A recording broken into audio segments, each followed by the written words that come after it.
mean, I don't see how we can't be happy about that. Decomposing, you been bugging. It should.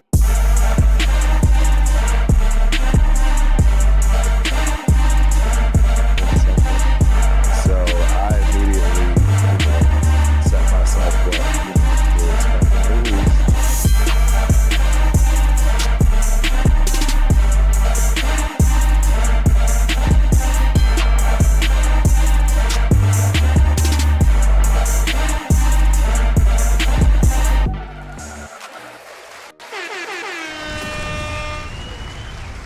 Good morning, good afternoon, good evening, Raider Nation. Y'all should know, turf exclusive. We got these players we running through. Pause. Yeah. That could have been pretty odd for some people. Depends on where you from, I guess, right? Talking about running through and so forth. Shout out to the people already tuning in. My guy Tony. Last, see what I don't know how to pronounce it. I appreciate you for showing up, boss. Yeah, so we are going to continue on our quest to go through every individual player on the Raiders squad currently. And without further ado, it is our guy, Almein Brown Jr.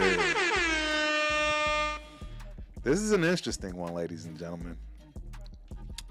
Definitely was a head scratcher initially when a lot of people heard of this signing. You know, and one of the main reasons is because it's, one of those off-season signs. It was, I want to say, an off-season, and there was not a lot of noise going on, and it was specific to the practice squad or something along those lines. But what I can say is, if I recall, I'm pretty sure I saw him playing. Maybe it was preseason, right? Maybe it was just maybe a game or two when Lamar went down. But he's an interesting character. For sure. And it definitely makes sense to run down this with you guys. So if you didn't know,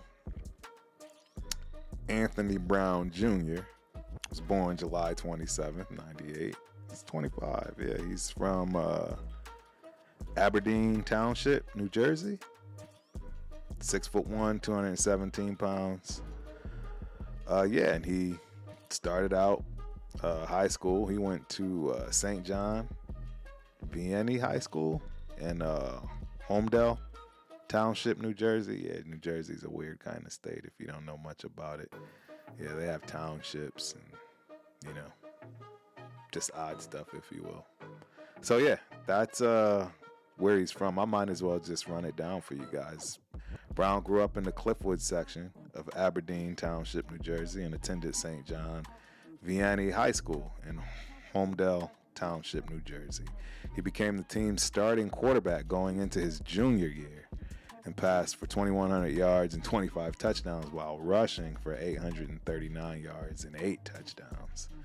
As a senior, he passed for 2,300 yards and 33 touchdowns while rushing for 600 yards and 9 touchdowns, and was named first team All-State and the Shore Conference Football Player of the Year. Shout out to him. That's actually pretty impressive, ladies and gentlemen. I don't know if y'all all know, but I'll say in my opinion, I'm pretty sure in a lot of people's opinion, the Northeast never really got the recognition they deserved, if you will, when it comes to the game of football, right? Everyone knows the Northeast for basketball, rightfully so. Shout out to UConn. Them Huskies, baby. That's right. That's where wifey graduated from. That is the hometown squad. So just got to keep it 100. It's been title town for UConn since my existence. So, yeah.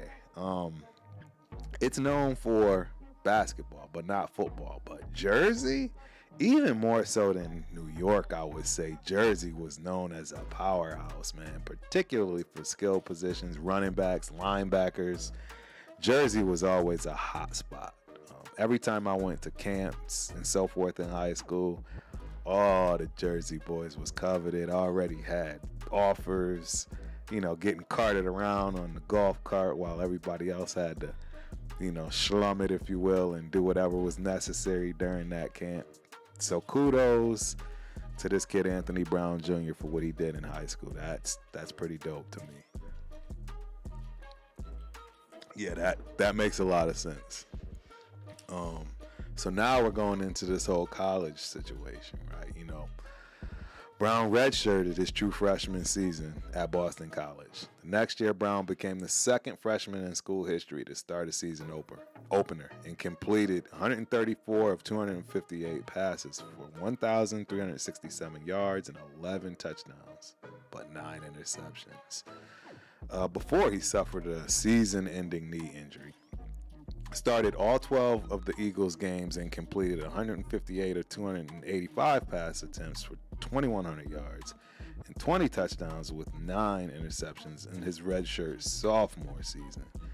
As a redshirt junior, Brown completed 81 of 137 for 1,200 yards and 9 touchdowns with only 2 interceptions before suffering yet another knee injury.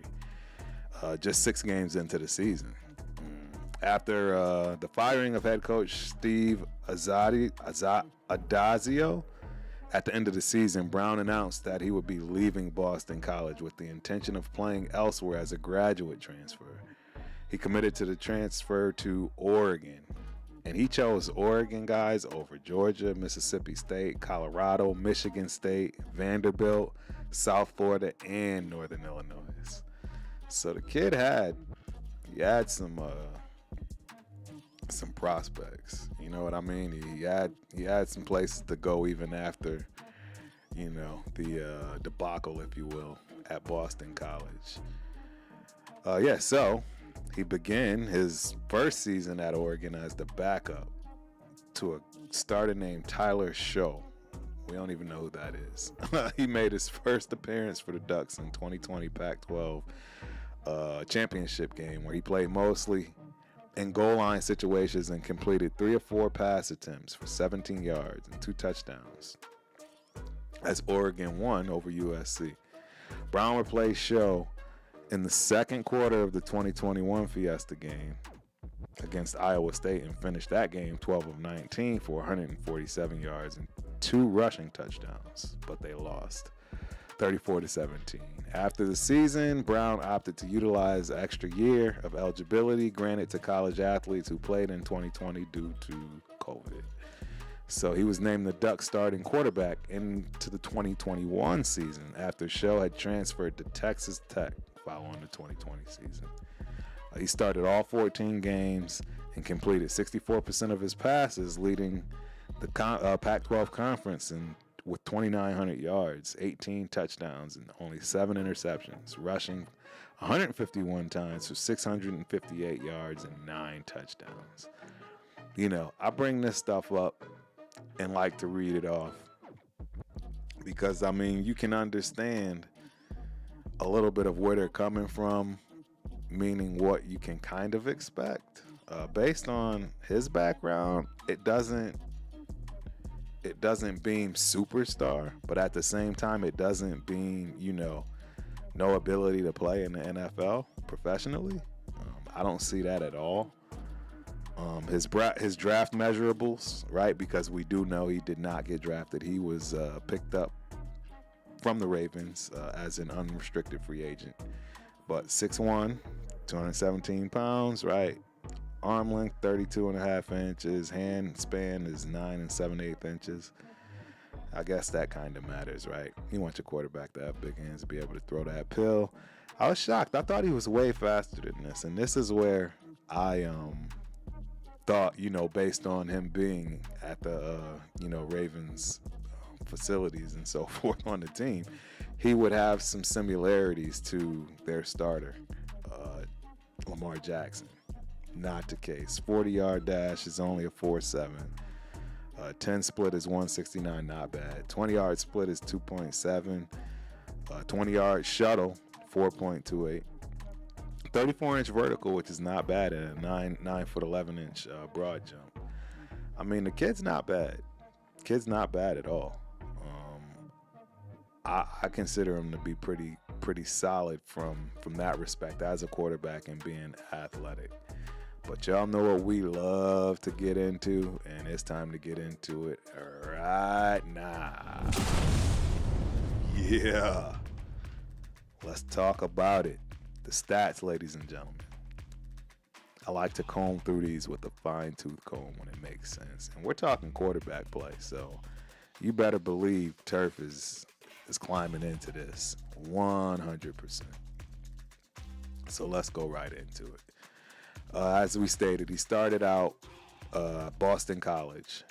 So his freshman year, played 10 games, 42 attempts, 210 yards. And this is rushing, right? And wow. So he was a quarterback, and yeah, for rushing, yeah, he attempted 42 rushes. This is strange the way they have this set up, but yeah, 42 rushes, 210 yards. He averaged 5 yards a carry, a TD, one catch for 25 yards and a TD. So obviously that was a pretty good toss back to the quarterback. Yeah, that's his freshman year. Sophomore year, 12 games, 54 attempts rushing. You would think this guy was a running back, right? Obviously, this is for the whole season, right? So only 85 yards rushing, terrible average. And again, we're talking quarterback play. Not much to really look at for Oregon. Yeah, you're talking a total of 287 yards. I mean, a total of 287 attempts, 1,100 yards rushing in college. That goes for both Boston College and Oregon. So he's not a runner. Again, that's why I was a little taken aback by him joining the Ravens. You would think you want something comparable to what you have. Guess not the case. Now let's get on to the stuff that matters, right? Let's get on to the stuff that really, really matters. And hold on one sec. I want to make sure that I'm checking everybody out. Salute. Milka Beezy in the building. Salute. Raider Paul in the building. I appreciate y'all. And yes, please let me know if you see any hiccups, if you have any issues when it comes to this particular stream. So yes, let's dive right on in, ladies and gentlemen. As far as college, his first year, 10 games, 134 attempts, right? 51% completion with 1,300 yards passing, averaging 5 yards a pass, 11 TDs. Again, we talked about that. 9 interceptions, not good. His rating is a 103. And what you like to see is progression, right? And that's the key. You always want to see things moving forward. Sophomore year, played 12 games instead of 10, right? For Boston College, 285 attempts. His percentage went up from 51 to 55. And his yardage obviously went up along with that for 2,100 yards. 7 yards a catch, guys. And 20 touchdowns. Same 9 interceptions. So everything went up in the right direction, and the stuff that was bad just stayed exactly where it was. It didn't get any worse. So again, I think that's pretty big. Move to that junior year. This is I believe, he got injured, right? So after 6 games, he was on track, ladies and gentlemen, to keep moving forward. And in fact, 81 completions on 137 attempts, 59% score with 1,250 yards. That's 6 games, ladies and gentlemen, with a 9.1 yards per catch. That's a huge improvement. You know what I mean? And it would have probably been outstanding if he had the whole season. Clearly he didn't. And this is where we have the transfer, right? So this first year is going to look a little strange, although, yet once again, right, he only played 2 games, 15 completions for 23 attempts, 65% completion percentage, only 164 yards, 7 yards. So he's dropped there. Touchdowns, he's obviously going to drop, but no picks. No picks. And then last but not least, his final year at Oregon, 250 completions, 390 attempts for 64% completion percentage. Ladies and gentlemen, that's bomb. 2,900 yards passing. Would he have 18 touchdowns to 7 interceptions? So everything went up, ladies and gentlemen. Absolutely everything went up for him. And you can't be mad at that. I think you absolutely have to, look at that as a positive when it comes to him, heading into the league. Nothing wrong with that at all. Now we're going to head on over to the official NFL stats, which, again, you can't expect a lot, right? What we can see is in 2022, he played all preseason games. And I'll be honest, I like what I see out of these preseason games. I mean, I understand it's preseason, but man, 15 and 19 for 256 yards, a touchdown. Passer rating 136. I mean, you're not going to get mad at that. You know what I mean? The second game. And these are all W's, by the way, wins. I don't care that it's preseason. I want a winner. I want somebody that wants to win at all costs, all times. I don't care if the game doesn't count or not. So, second game, 10 completions, 13 attempts, 91 yards, 2 touchdowns. Had an interception. But, I mean, hey, we don't know if it was his fault or not. Irrelevant, though. That's irrelevant. You still see improvement, right? Still see improvement. Then the final game he played, which was, again, a W, 10 completions on 15, 117 yards, no picks, no touchdowns, no nothing. So, I don't know, ladies and gentlemen. I'm okay with that. I am absolutely okay with that. Now, come 2023, right, he was thrown into the fire week 18, so that's a throwaway game, right? Meaning that they didn't need to win that game. And they lost. And he did not look that good, right? 19 completions after 44 attempts, only 286 yards, 2 interceptions, sacked 4 times. Just not good in 2023. And then the only game that he actually won, as far as playing, was in 2022 at the end of the year against the Steelers. 3 completions out of 5 attempts. Probably came in and spelled Jackson for being hurt, something along those lines. Only 16 yards and got sacked. So, again, these stats don't jump out at you, particularly at the pro level.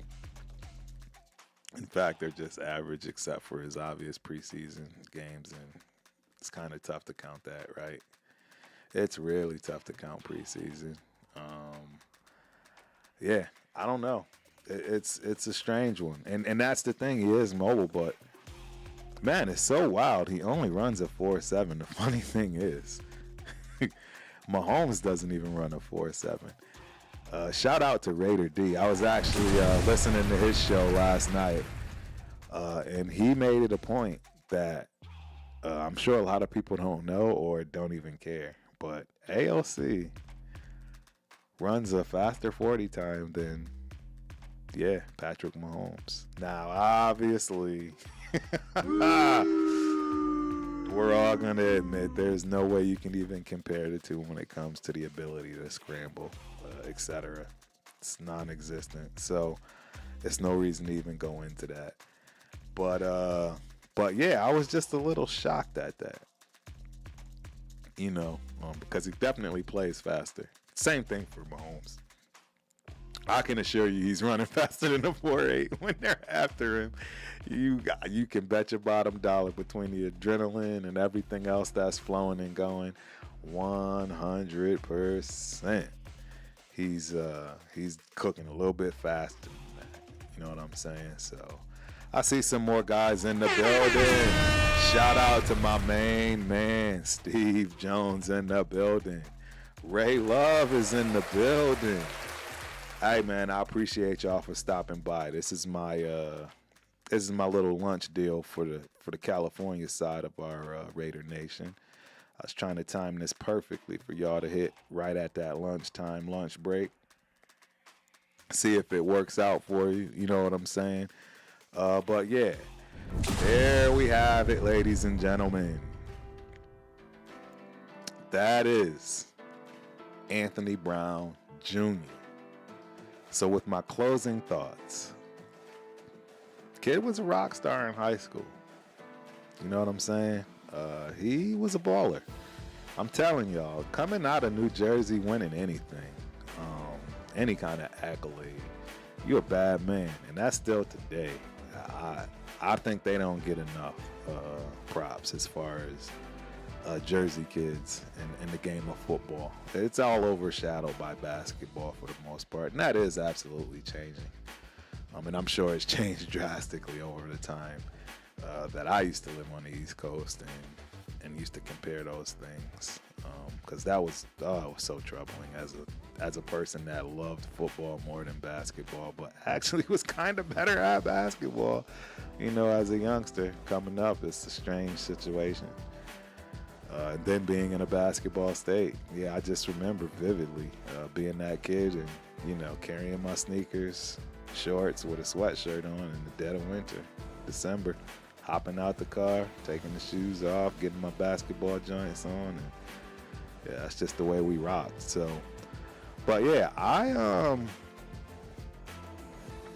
I see why now they took a shot with this kid. I'm sure there was some conversations, right, as well. You know, because this happened after the fact, meaning I believe this signing on the practice squad came, you know, after AP had become the main guy, right? So you got to think Marvin Lewis, all these people that, you know, came to his age, you know, I'm sure he's got those ties still back into Baltimore, right? And they're taking a chance on this kid, or took a chance on the kid. Does he develop? Does it work out? I mean, is he elevated? Are we going to get a quarterback in the draft? And is he going to elevate to be part of that, you know, conversation and fighting for a position, fighting for that third spot? Will it be him against the rookie? As we know, ALC and Gardner Minshew is going to have the battle of a lifetime. That's my thoughts, but you know what I'm saying? I don't know, man. What grade am I ready to give Mr. Anthony Brown? You know, I am struggling with this one. I'm definitely struggling with this one. I get it. I understand. But I'm gonna grade tough. I've been grading tough across the board, and I am going to give Mr. Anthony Brown Jr. a C minus. I am giving a C minus, ladies and gentlemen. I didn't like particularly what I saw for the one game we do have footage on, right, if you will. Not really much to talk about. You know, he looks like a guy that wants to win. Is a winner, if you will, from that respect. I mean, is he really going to have a shot? You know, quarterback at C minus, the chances of you really getting a fair shake are absolutely slim to none. So do I expect him to stay on the roster? Probably not. You know, and then that's where some people may look at this and say C minus. That's being generous. I'm just referring to what he's done to date. He's definitely not a D athlete. He's not a D player, if you will, as far as that assessment. I think he's 100% valid as a C minus right now. If he can make the practice squad again, I'd give him a C. I absolutely would give him a C. You know, I think it makes sense. And if he can, right, continue on that path of really doing well preseason and stay on the roster as a third, I mean, now we're getting to that C plus range, right? I still don't ever expect him or see him getting on the field, but it is what it is. So, ladies and gentlemen, C minus for Almein Brown Jr.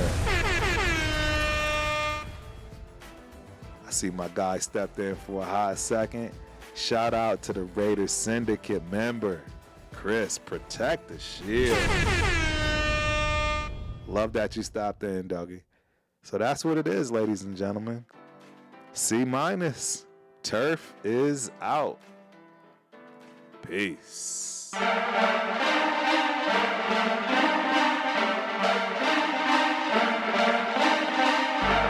I mean, I don't see how we can't be happy about that. Decomposing, you been bugging. It should.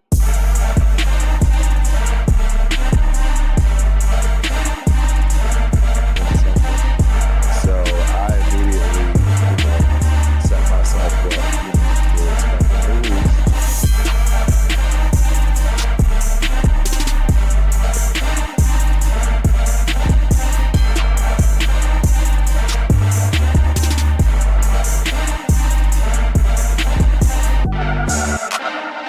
VIP section, you guys know how to do.